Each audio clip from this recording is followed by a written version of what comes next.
There's always something new going on in Washington, whether it's another Dan Snyder scandal, quarterback disaster, or the front office not knowing how to be competent. And that's more or less the issue right now. Terry McLaurin has averaged over 1,000 yards per season over the last 3 years, the most of any wideout drafted in 2019. The offseason was all about wide receivers. The market has reset, and now McLaurin is ready to get paid, and he's holding out from training camp until he gets the deal that he very much deserves. Washington is a disaster, like always, and it goes so much deeper than just Terry McLaurin. There are about 1,000 things going on with the Commanders, but one of the biggest is Terry McLaurin holding out. He did not join Washington for mandatory minicamp, and it appears that he's training in Florida ahead of the season. He's gonna get paid. When? I don't know, but he will. And I'll tell you right now that I really hope that's in Washington. But for now, it sounds like McLaurin and the Commanders are not even close on a contract extension. It's been a wild offseason for wide receivers, and Terry McLaurin wants and deserves a truckload of cash. McLaurin is one of the better wide receivers in the league. I'd argue he's the best wideout from the 2019 NFL draft, and most metrics would back that up. The only other receiver from that draft I consider to be one of the better in the league is A.J. Brown, who was going to cost so much money that the Titans just said screw it and traded him away to the Eagles. Not only did Brown warrant a first and third round pick, but then he got a 4-year, $100 million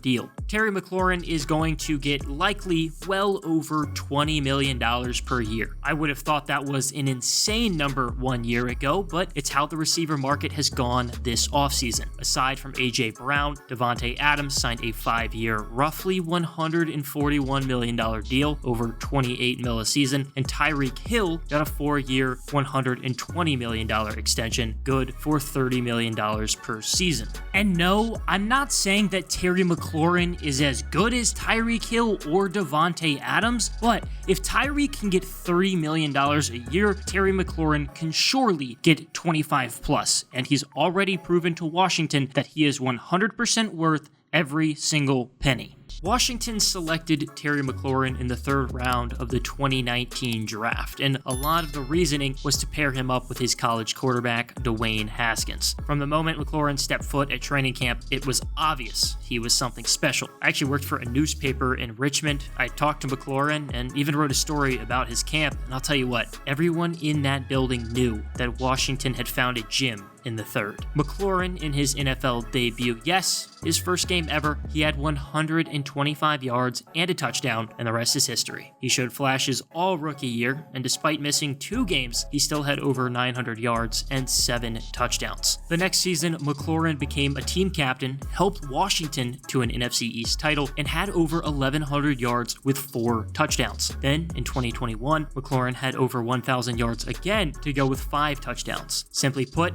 he's a stud, and it's come with 8 different starting quarterbacks in his career, only over 3 years. And Carson Wentz will make it 9 in week 1 this season. McLaurin played his first game in the pros, catching passes from Case Keenum before Colt McCoy was named the starter, and eventually it became Dwayne Haskins. In 2020, Haskins started the year, but due to poor play, he got benched for Kyle Allen. Once Allen got hurt, Alex Smith took over despite nearly dying 2 seasons before. Ryan Fitzpatrick started in 2021, got hurt in week 1, and Taylor Heineke played the majority of the season, but at one point he got COVID and Garrett Gilbert had to start. That's 8. Carson Wentz will be 9. That's insane. I'm not saying that Wentz is some savior. He's not. But damn, Washington just needs some kind of stability at quarterback. That's why the Commanders went out and traded for him. Washington traded away a 2nd and 2/3 for Wentz, a 2nd and a 7th. It's an interesting move. Remember, Wentz used to be in the NFC East after the Eagles drafted him, and he absolutely owned Washington, by the way, but he had his moments in Philly. After a lackluster rookie year, he dominated in 2017, and he was considered an MVP candidate before he tore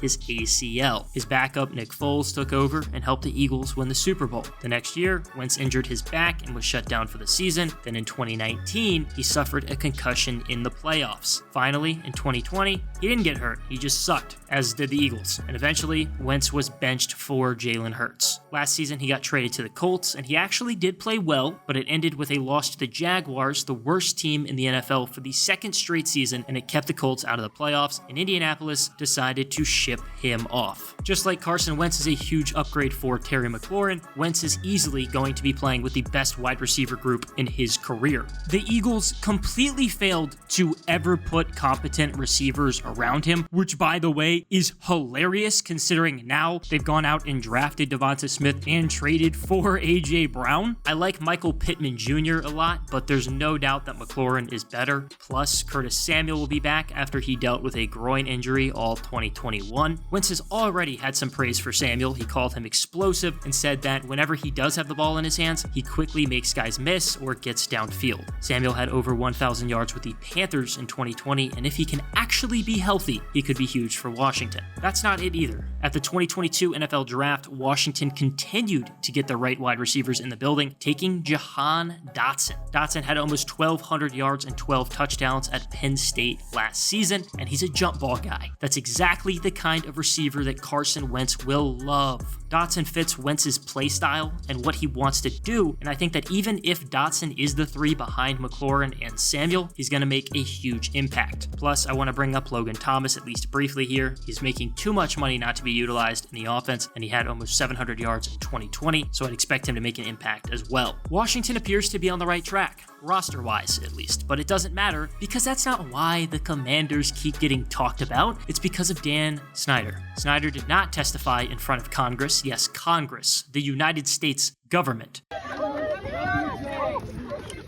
Congress is investigating the toxic workplace culture, the same issue the NFL fined the Commanders $10 million for in 2021. Roger Goodell even testified, and holy hell, I watched the hearing and it was wild. It didn't even make sense. Goodell was asked why Dave Portnoy wasn't allowed at games. A representative admitted that he was a Cowboys fan, and at one point, Deflategate, yes, we are still talking about Deflategate in 2022, was compared to, get this, Watergate, the scandal that led to President Nixon resigning in the 70s. Plus, Jack Del Rio was fined $100,000 for his comments about the Capitol riot in 2021, and Goodell was grilled about whether or not that was the right decision, even though that had nothing to do with him and it was Ron Rivera's decision. That has nothing to do with Goodell. Among all that, Dan Snyder has been accused of withholding information during investigations and is going to be subpoenaed, potentially making him testify in front of the court. See, here's the biggest issue with Washington. All that's happened this month. It's always something new. There is no such thing as no drama for the Commanders, and that's how it's been for almost my entire lifetime. Just the last half-decade, it's been a swirl of different quarterbacks, new Dan Snyder sexual harassment or toxic environment scandals. On top of all that, they've had 3 different names in the last 4 years. All of the biggest stories that have come out of Washington in the last handful of seasons have nothing to do with football. I simply just want to be able to sit on my couch on Sundays and watch Washington lose in peace. I am so tired of dealing with this circus bullshit all of the time. It has been over 20 years, and I am losing hope that I will ever root for a normal organization. And not extending Terry McLaurin would just be the cherry on top.